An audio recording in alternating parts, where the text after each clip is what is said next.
Hello, it's Tom Mitchell. Just want to welcome you back to another episode of Recovery Journeys. This is where we talk about the real stories behind recovery, not necessarily focusing on the bad parts, but focusing on how to get well, but also remembering and using those bad parts to our advantage. Recovery Journeys, and we have Garrett. Garrett, how are you? Oh, I'm doing great. Thanks for having me on, Tom. Good, man, good. So you've been sober for how long now? Well, I'm 110 days sober, which might not sound like a lot, but for me, that's more time than I've ever had. How do you feel right now, today, at this moment? Oh, there's a sense of clarity that Okay. I've been having lately as things have been coming back online in my mind. I've Okay. been separated from chemicals that were wreaking havoc on my brain. Right. That's a nice way of putting it.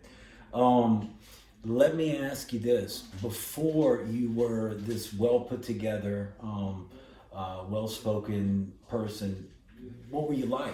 Oh, I was a mess, to be quite frank. It was I was really hard to be around, Yeah. Tom. It was very Okay. Yeah, it was very difficult for me. It was difficult for my family, everyone. Yeah. Was it so bad that you didn't even want to be around yourself? Yes. Yeah, oh, because when that happens Oh, yeah. with me, it's like, oh man, I can't stand to be in my own skin. So what is it that made you go, I'm ready to get sober, I'm ready to live a better life? Was there any major event that happened, or did it just gradually occur to you that you wanted a better life? That's a great question, Tom, and I try to answer it as best as I can. I was looking at a legal situation, and everyone in my family was just like having to. You don't mind if I vape? No, go Okay. for it, man. Thank you. Go for it, man. Feel free to. Yeah, no. Everyone in my family was just been so worried about me, and I've been lying to them so much, and I just was so sick of like all the lies I had to tell to everybody in my life about my use. It's so hard to keep track of all those lies. You No. tell a couple of, Yeah. a couple of stories, and before you know it, you're having to keep track of 50 different things. That's no way to live. No, it was no way to live, Yeah. Tom, and I had enough of it. So Right. I went to a treatment center for 40 days. Whose idea was it to go to the treatment center? Yours or a family member? Therapist. Okay. And I was against the idea. I just wanted to get sober Yeah. on my own, which wasn't working for me. Right. How long were you able to stay sober on your own without the help of treatment? Oh, I could maybe get a day in if I was lucky. I could maybe get a day in if I was lucky. Gotcha. Maybe 2 days, and then I'd go back out. I find that for me, it's next to impossible as well without the help of treatment. Now I know this podcast is now going to sound like, hey, we're advertising for a treatment center, but we're not. I really feel that deep down in my soul is that I needed treatment to give me some separation. So with the treatment this last time, you've been able to put together a nice quality chunk of time. Yeah, I got 40 days. Actually, I was able to, being around my family, I was able to get 7 days with my family, where I wasn't using, because I was scared shitless of legal problems that could occur from me using drugs. Sure. I was like thoroughly scared of that. So I was able to get 7 days, and I went to treatment. So I had 47 days by the end of treatment. By the time I moved into a sober living house. Yeah. Which is what I'm doing now. Right. We're live from the Sober Living House, and it's actually called Tribe, tribeatx.com if you'd like to find out more about it. I want to ask you, when you got out of treatment, did you have an urge to go use? I mean, you're free out of treatment, you can do anything you want. Not really, actually. Okay. And we had When a lot you of. say not really, does that mean it was kind of a thought? I still have, sometimes Sure, I have a warm feeling about how a drug felt that I did. Right. Like, opiates, for example. Okay. I really liked the feeling they gave me. Right. But with all the therapy and all the time I spent in treatment, I was able to separate that thought from action. So I can observe the thought, notice it, be curious about it, But in the past, when it would mean, okay, I'm going to go out and fill that, I'm able to put space enough between that so that I don't end up using. And this method you have of separating thoughts, and realizing that they're just thoughts that you don't have to act on. Is there like a certain type of treatment that this is called, or is this? Well, I think it's mindfulness. Okay. I think this is mindfulness practice. All right. And where I can notice when I have an urge, it doesn't mean I have to go use. And I'm not super versed in the term for it, but I believe this is mindfulness. Right. I'm also a big fan of mindfulness, but I've noticed that different people call it different things. Like CBT is sort of a form for mindfulness. CBT is super important, and that was a part of my treatment. Yeah. That was a part of my treatment, cognitive behavioral therapy. Got you. Yeah, I've heard good things about CBT. A lot of good things. What would you say is I don't know, the major tool or the major event that got you the ball really rolling in your sobriety? Man, that's a good question. You know what I mean, though? That is a great question. Yeah. Because I wonder that myself, because it feels like a change. Okay. I feel like a very different person than I was 4 months ago. Right. Before I was having to become honest with myself, honest about what I was doing. I knew I had a problem with drugs since I was a teenager. I knew I had a major problem at certain points, and then I became a poly drug addict, and it was just a horrible way for me to live. It was so destructive. Stopped being fun a long time ago. Just honesty. That's the biggest. It's one of the biggest things is making the choice to live an honest life. Okay. Honest not only with other people, but for with yourself. Myself. Okay, yeah. Too. That was a huge part of it. Yeah. What do you think you were denying? What were you not being honest with yourself I was denying that I can't in any way use any substance that's mind altering. And when we first get that news, I shouldn't speak for everybody, but for me, when I first got the news that I wasn't going to be able to use any substances anymore, man, I was like, oh no! Man, there goes my life. That's my only source of fun. Yes. You know? So it's really tough. You want to keep getting loaded, right? Yeah. So when you say that you were not telling yourself the truth about that, I'm right there with you. I was like, I'll be able to do this and I'll be okay with it. I just do a little bit. Right. But there's no such thing as a little bit. It always becomes a lot.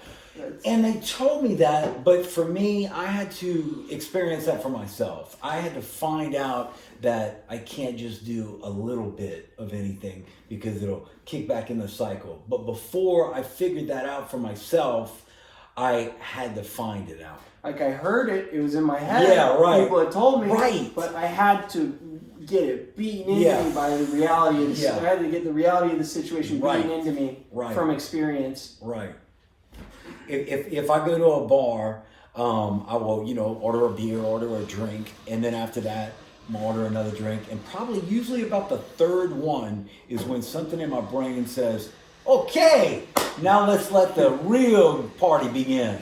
And I'll be getting in my car and driving into sketchy areas and, looking for something that'll take me away. Oh, yeah. Yeah. Oh, yeah. Yeah. And it's the real deal. But here we are. We're not living like that anymore. And I feel like the time that you've had sober, from what you've told me previously, that this has been high quality time as opposed to other times you've got sober. I feel like I'm operating on a higher frequency than I Okay. was. I was operating at a very low frequency. Right. The stealing I had to do, the lying, Yeah. cheating my parents out of money, it's just really just reprehensible stuff, man. You were doing all these horrible things while you were sober. Oh, well, I was using. Okay, gotcha. That was part of my use. That was Okay. part of my addiction. Okay, gotcha. Yeah, gotcha. now that I'm where I'm at now, I feel completely different. It's more clear. Yeah. It's a better way of life. If you're struggling with addiction, I'd strongly recommend getting some sober time in. Seeing the difference. Oh, right. And then make the call. Like, Okay. Is this for the life that you want to live? Yeah. How does this compare to how you were living before? Right. What's the longest that you've had sober previously to your current? That's a really good question. Maybe like I can't have been more than like a week or 2 weeks. I might have even gotten a month in there at some time. It's really fuzzy. Okay, It's really fuzzy that whole time. Gotcha. It was really hard for me to go more than a day without. Even a day was really hard for me. Right. Without a drug of some kind in my system. Right. Yeah. So why aren't you fuzzy this time? Well, enough of life happened as a drug addict. Yeah. For me to see what it was doing to me, what I needed to do. I knew for a while last year, okay, I'm going to have to get completely sober off of everything. That's just what's going to have to happen. Yeah. Took me a while to get to that point where I knew this is what I had to do. Okay. Yeah. Is there something that somebody could have told you that would have maybe saved you a few years of misery? And if so, what would that thing be? Oh, that's a really hard question. Yeah. Because I'm not even sure if anything could have stopped me. Like, I had to make the realization myself. But if I was going to talk to my younger self, I would say it's not going to get any more fun. It's going to get worse. It's going to get so much worse that you don't want to experience that. I wish I could go back in time and stop myself from experiencing those things. But part of the benefit, that, if you look for the silver lining in me experiencing those things, is it led me to having a really solid program right now in recovery. Because there's elements in life I just do not want to experience anymore. Right. So making the necessary changes required me having the realizations that I had from what I experienced. That's a very hard thing. If somebody's really set on living in active addiction, it can be very hard to talk somebody out of it. It's like there's nothing you can say to that person that's going to get through to them. It's unfortunate that a lot of times it does feel that way, but I'm sure that's not always the case. Okay. I'm sure you could get through to somebody. Yeah. Depend on the person, it would depend on the situation, but I think it can be possible to get through to somebody. But that has to be their decision. Sure. Get sober. Yeah. Sure. Yeah. Because when somebody says, "You got to get sober," it makes that person not want to do it. They're like, "Fuck you." Right now. I'll show you. Yeah. When the courts tried to get me sober during a custody battle, it was really rough. It seemed like it made it harder to get sober because they were telling me not to drink and use. You know what I mean? Yeah. Because somebody's telling you to get sober. I mean, that could work for somebody maybe, but ultimately it's your decision as a person. You have to see, my life is really, I can't keep doing this. Yeah. It's super interesting conversation because I'm looking at, wait, why did I do this? Why am I doing this? Yeah. And it's because I wanted to have a better life than what I was living. Right. Yeah. And how would you describe like your current recovery? Because everybody's recovery is different. Different people use different tools. What's yours like? Well, I'm working an Alcoholics Anonymous program, and my sponsor, he's really chill. He's not he's not throwing the big book at me. He's not smacking me around with a big book. Gotcha. But I mean, that is something that I'm reading, and I do get something out of that. I go to maybe an AA meeting a week. Maybe I go to an AA meeting maybe every week or two. Yeah. Actually, no. Every week I go to 1 or 2 meetings. Probably talk to my sponsor regularly. One of the biggest part of it is my sober living house. I can talk to my brothers in my house. Okay. And that's a huge part. Right. That is keeping me sober. What kind of things do you talk to them about? Oh, we just talk, try to stay in the solution. Yep. Yeah, try to stay in the positive aspects of life. Yeah, that's something I've noticed. Exercise is pretty important to me for me to get the endorphins to replace some of the drugs. Right, and you've been running a lot. Yeah, no, I go running, and Yeah. I could not run a mile like 3 months ago. Mm-hmm. Now I can run 5 miles at a time. Okay. No problem. Wow. Yeah. Wow. And from what I understand, being healthy in a physical way is crucial. It's vital to a person's recovery. Now, yes, and I use this opportunity to get sober as an opportunity to become a healthier person overall. So you go to you do AA. You have a great sponsor. It sounds like you live at Tribe, where you hang out with people and you talk about recovery. What else do you do? I stay in contact with my family, Mm. and this is something that I didn't do very much. I wasn't talking to my family regularly, Right. and not a lot of people have family they can talk to, so that's Right. something where I'm really lucky. So they're probably so glad that you're on this path now. Yeah, and they'll remind me of how bad it was, Right. and I'll be like, man, don't talk about that. Yeah, right. But it's almost kind of helpful that they it's do that. helpful that they're like, Yeah. that I get support from my family, loved ones, Mhm. and that's huge. That's a big thing that reminds me how important this is, because it affects, when I'm in active addiction, it affects the people in my life so much. So to talk to the people who I've made amends to about my behavior that was wrong, and we're on a good level now, talking to my family regularly is a huge part of my recovery. Wonderful. And also you do music. So from what I understand, music is kind of therapeutic for people in recovery. Do you feel that? Yeah, if you're a musician, the music is better when you're sober. You become a better musician because your brain is firing properly. Okay. Yeah, that's my opinion on it. I think that's the case. Yeah. And music is wonderful. It's such a wonderful gift that we get to experience music. Listening to music can take you to places through your emotions. Music can take you on a journey. And if you are a musician, creating music, having a creative outlet of any kind of art, any kind of drawing, anyone can draw. You don't have to have gone to art school. I did not go to art school or anything like that. So You know what I've noticed that in a lot of addicts during their Yeah, active no. addiction? Oh, look, here comes Sammy. Sammy, come in. We're doing a live podcast.